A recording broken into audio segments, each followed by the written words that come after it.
Hi, I'm Sister Quay. And hello, I am Sister Tara. Today, we would like to shine a light on the life of Desmond Tutu. Desmond Tutu was born in 1931 in South Africa. Tutu was educated in South African mission schools at which his father taught. Though he wanted a medical career, Tutu could not afford training and instead became a school teacher in 1955.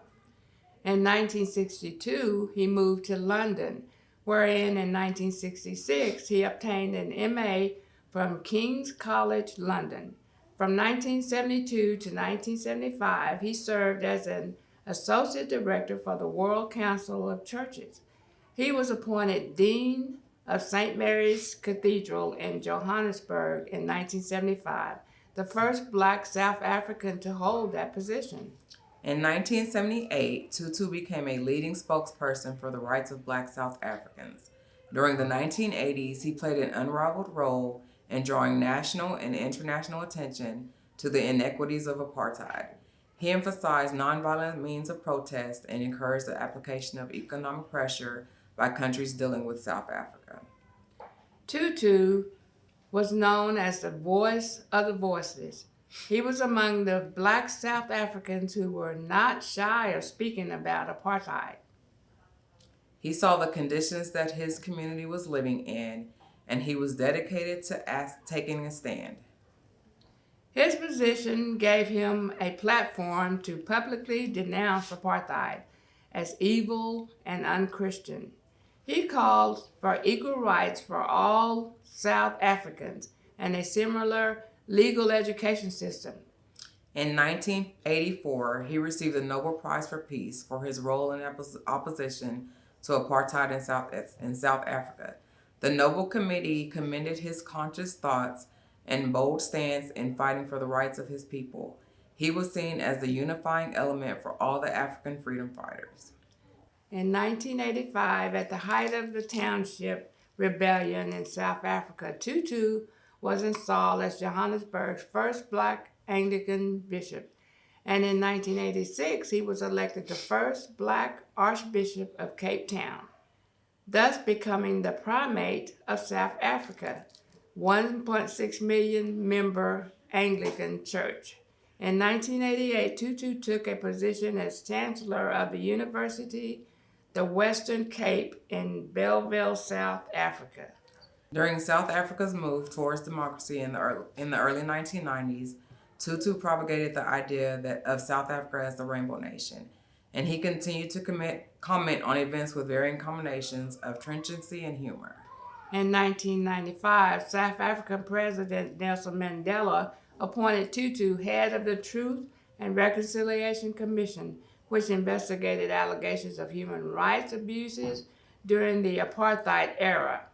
The model he established was based on truth as a foundation for forgiveness and reconciliation and became central in healing South Africa's divided society.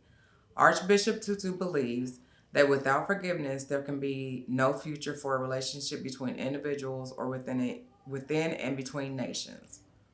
Tutu retired from the primacy in 1996. His passion for making the world a place of love and peace continues to advocate for climate changes. Tutu was one of the 2009 UN Climate Change Conference attendees in Copenhagen, Denmark.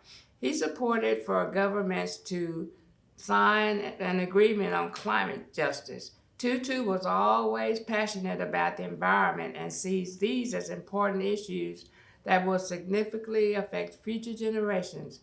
He filed petitions to the United States government concerning climate change after citing the Paris Agreement. He believed everyone could help fight climate change by not wasting energy. He also urged energy companies to spend their resources on developing sustainable products. Desmond Tutu remains a passionate critic of injustice. Despite announcing his retirement from public life in 2010, he continues to stand up for those who are poor and oppressed, raise awareness of global crises such as the AIDS pandemic and climate change, and advance peace and reconciliation worldwide.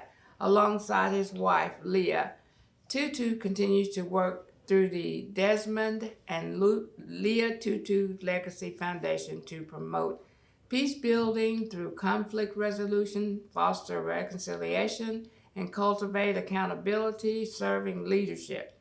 Tutu's ability to convey complex messages through clarity, compassion, and conviviality make him one of the most loved and respected activists of our time.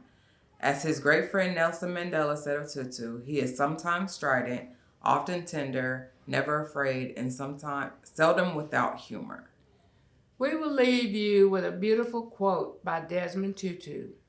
Despite all of the ghastliness in the world, human beings are made for goodness.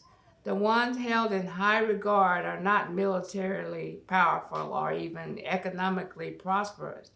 They commit to try to make the world a better place. Thank Thank you. you.